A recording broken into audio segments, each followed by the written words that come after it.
सत श्री अकाल, welcome to ब्लूबेट। USA से अभी स्टूडेंट भी डिपोर्ट होने लग गए हैं और काफ़ी स्टूडेंट जो डिपोर्ट किए भी गए हैं और आने वाले टाइम में किन स्टूडेंट्स को खतरा है जो डिपोर्ट हो सकते हैं, तो आपको क्या करना चाहिए उस चीज़ के लिए। और काफ़ी ऐसे लोग जिनका असाइलम का केस लगा हुआ है और उनको अभी 2 साल नहीं हुए हैं वहाँ पर, उनके लिए भी अब मुसीबत बन सकती है। तो आज की वीडियो में हम इसी पे बात करने वाले हैं। यदि आप हमारे चैनल पर नए हैं तो सब्सक्राइब जरूर कर दें कि ऐसी और जो अपडेटेड इमिग्रेशन से रियल इन्फॉर्मेशन होती है वो आप तक पहुंच सके।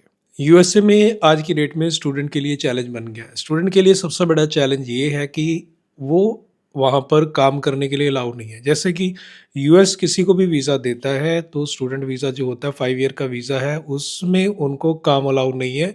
वो सिर्फ ऑन कैंपस ही काम कर सकते हैं। मीन्स वो अपने यूनिवर्सिटी के अंदर काम कर सकते हैं, वहाँ से उनको कुछ पेमेंट आ रही है तो वो ज़रूर वो ले सकते हैं, लेकिन इसके अलावा वो बाहर कहीं पर काम नहीं कर सकते। तो ये एक फैक्ट है।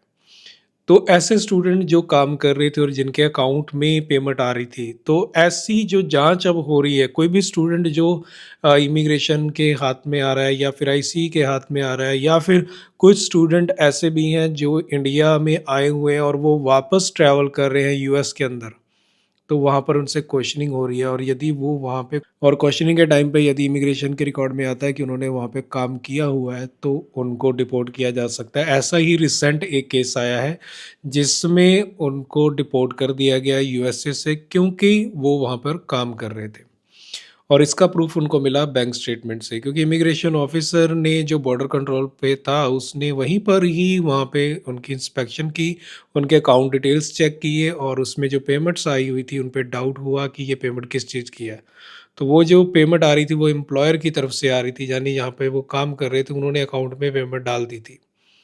तो जो कि इलीगल है, यानी काम नहीं कर सकते बट काम किया हुआ है। तो इस ब्याह पे उनको डिपोर्ट कर दिया गया। ऐसे ही केस और भी आ रहे हैं जिनको वहाँ पे अरेस्टिंग हुई है और उसके बाद उनकी जब इंस्पेक्शन हुई तो पता लगा कि वो स्टूडेंट वीज़ा पर वहाँ पर काम कर रहे हैं, जिसकी वजह से उनको भी डिपोर्ट लिस्ट में डाल दिया गया है और वो स्टूडेंट भी वापस आने वाले हैं। ऐसे केस जो पिछले 2 साल के अंदर लगे हैं साइलम के, जब उनकी किसी भी जज के सामने उसकी सुनवाई हो रही है, उस टाइम पे वो मैक्सिमम रिजेक्शन की तरफ जाने लग गए हैं और वहाँ पे उनके बयान जो है आपस में मैच नहीं कर रहे, तो उनको रिजेक्ट किया जा रहा है।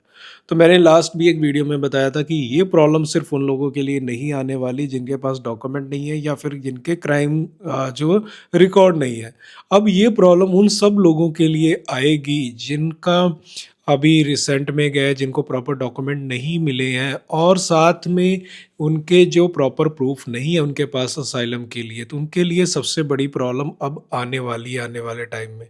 तो इसलिए जिनके पास प्रॉपर डॉक्यूमेंट नहीं है वो भी वापस आएंगे, और इसके साथ साथ जिनके केस असाइलम के लगे हुए हैं, मैक्सिमम केस जो है कोर्ट में ही रिजेक्ट हो जाएंगे, क्योंकि जो कोर्ट काम करती है वो इसी के अकॉर्डिंग करती है कि गवर्नमेंट क्या चाह रही है। गवर्नमेंट के अभी इस तरीके से बहुत सख्ती है, गवर्नमेंट नहीं चाहती वहाँ पे किसी भी इलीगल पर्सन को स्टे देना।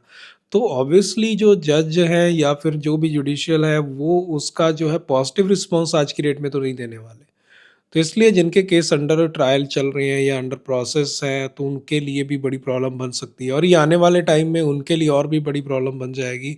जिनके असाइलम के केस अभी भी चल रहे हैं और उनको उसका रिजल्ट नहीं मिला है, चाहे वो 3 साल पुराना है या 4 साल पुराना है, तो उनके लिए भी प्रॉब्लम बन सकती है। क्योंकि जब काम स्ट्रिक्ट होता है, जब इमिग्रेशन स्ट्रिक्ट हो गई, जब वहाँ पे रूल रेगुलेशन स्ट्रिक्ट हो गए, उस टाइम पे डेफिनेटली जो रिजल्ट्स हैं, चाहे वो जुडिशियल जो रिज़ल्ट आ रहे हैं वो उनके फ़ेवर में जाएँ एप्लीकेंट के या ना जाए, ये टोटली अब उन पे डिपेंड करता है।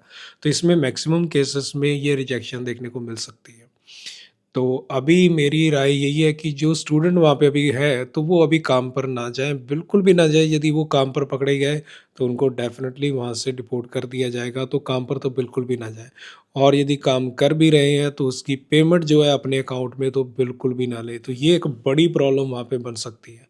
तो ऐसी वीडियोज़ और देखनी हो तो चैनल को सब्सक्राइब करें। मिलते हैं फिर एक नई वीडियो में। सत श्री अकाल।